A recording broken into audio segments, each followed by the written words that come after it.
Hello everybody and welcome back to my channel. Now today's video is going to be part of a series that I'm going to be doing, and this is going to be a beginner's series to makeup. Now this first video of the series is all about getting that flawless base for your makeup. Now I'm talking about your primer, your foundation and your concealer and your setting powder. Now I know a lot of people struggle when it comes to them kind of four things, so this is going to be the perfect video for you because this is going to be very in-depth.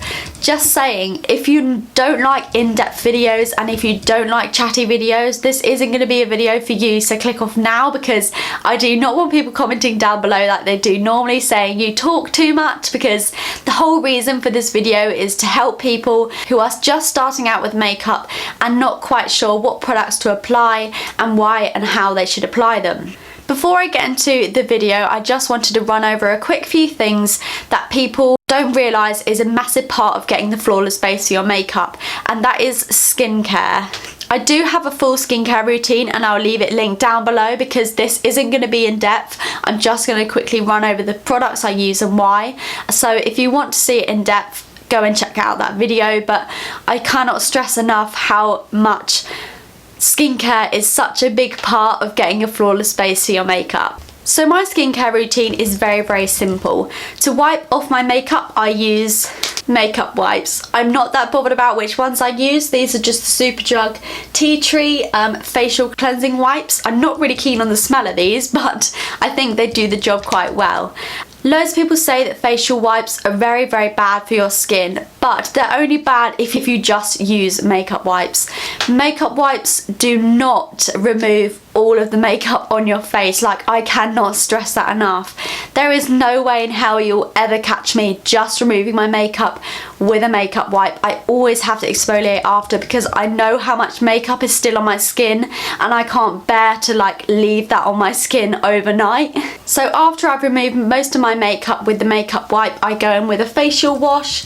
This is the Simple Clear Skin Oil Balancing Exfoliating Wash, and I apply it with my Spin for Perfect Skin, and then basically do circular motion all over my face to really dig out that grime from my pores that my makeup has basically put on my face. After that, I go over with a cotton pad and some facial toner. Now, facial toner basically rebalances the pH levels in your skin. I'm pretty sure your skin is more towards the lower end of the pH scale, and obviously water is in the middle because it's neutral. So you want to rebalance them pH levels, otherwise you may get very dry or oily skin. So always apply a facial toner after. And finally, to finish off my skincare routine, I always apply a moisturizer.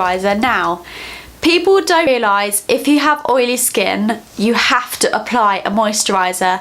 So many people I know are like, I have oily skin, I don't need to apply a moisturiser. Now, the whole reason your skin may be oily is because it's producing more oils for it to be moisturised enough. So if you apply a moisturiser, it may happen that your skin may be less oily because it will realise that you're putting your moisture back into your skin, and so it doesn't need to produce its own oil. Like, I cannot stress enough that everyone needs to use moisturizer.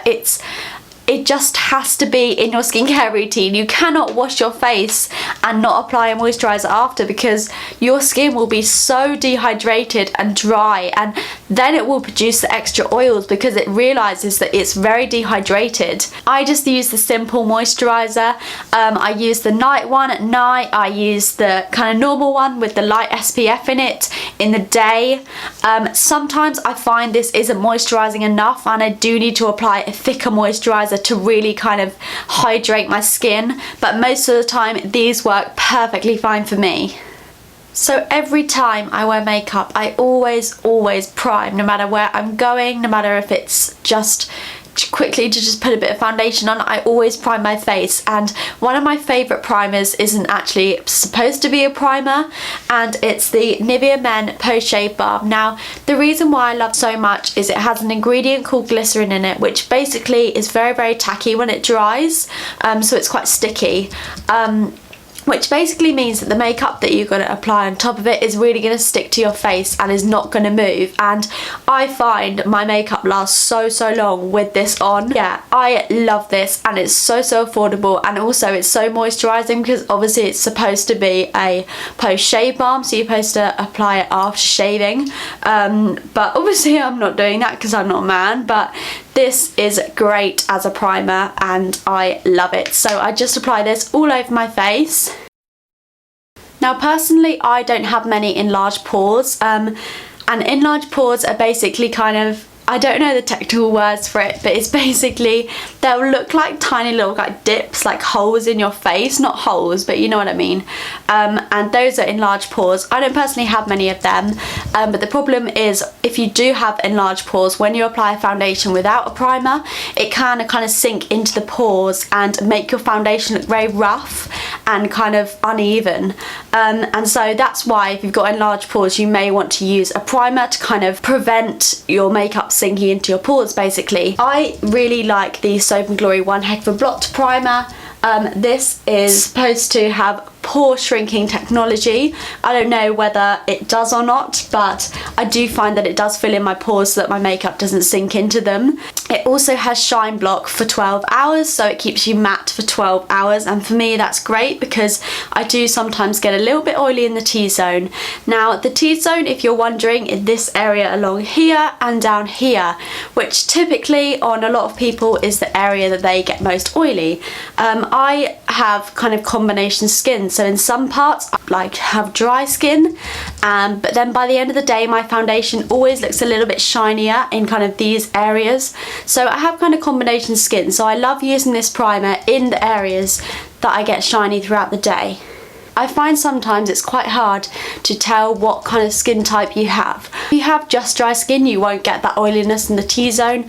If you've got oiliness, you won't get the dryness. So you firstly need to figure out what type of skin type you have, which I know sometimes can be very hard, but I research into it a lot to kind of discover my kind of skin type and what products would then work for me best. I'm kind of using two primers to combat both areas of my skin type. These here are two of my favourite foundations. I've got the Bourjois Healthy Mix Serum and the L'Oreal Infallible Sculpt. Now the reason why I love these foundations so much is because they have such a light coverage. I do not like heavy coverage. Now basically when people talk about coverage when they're talking about foundation, a light coverage will give you a bit of colour, but you will be able to see maybe freckles and pimples through the foundation and redness. If you've got medium coverage, some of your freckles and pimples may be covered up, but some will kind of come through. If you have a heavy coverage, then you won't be able to see any pimples, any freckles, anything like that.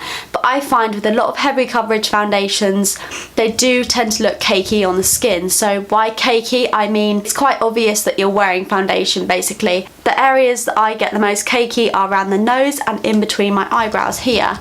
So that's why I personally like a light coverage foundation. I don't feel I need too much coverage anyway, and on a day-to-day basis I don't really want to be putting a really high coverage on my face because I want my skin to still be able to breathe. So that's why I love these two foundations so much, because they're such light coverage but they do give a really nice finish to the skin. Both of these foundations are kind of dewy, but with that mattifying primer in the T-zone, it will stop me from going shiny throughout the day, so I don't need to worry about that. If you have oily skin, you will typically want to go for a mattifying foundation, because if you go for a dewy foundation and you've got oily skin, you will start to look a little bit greasy throughout the day, which isn't very pleasant.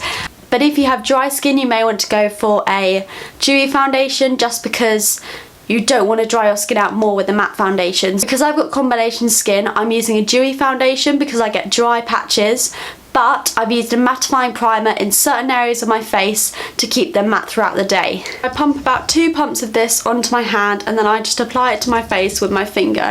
If you're not sure, always start with less and build your way up, because if you apply too much you could end up looking quite cakey. So what I do for my foundation is I really love to use a beauty blender, and I use mine damp, so I run it under the tap and get it soaking wet and then bring it out so that it's slightly damp to the touch.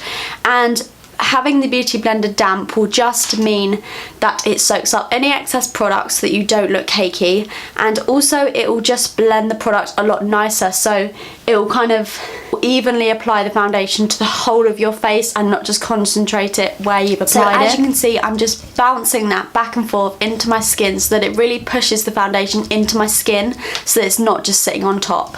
Now that's all blended in, you'll be able to see my some of my skin has been covered up, so some of my freckles have been covered up, some redness that I've got on my skin is covered up, but you can still see like my freckles from coming through my foundation. For beginners, personally, I would start out with a light coverage foundation if you don't have much to cover. It's totally up to you what coverage you go for, but you may want to go for a heavier coverage. Obviously you don't have to, but some people might like to, but that's absolutely fine.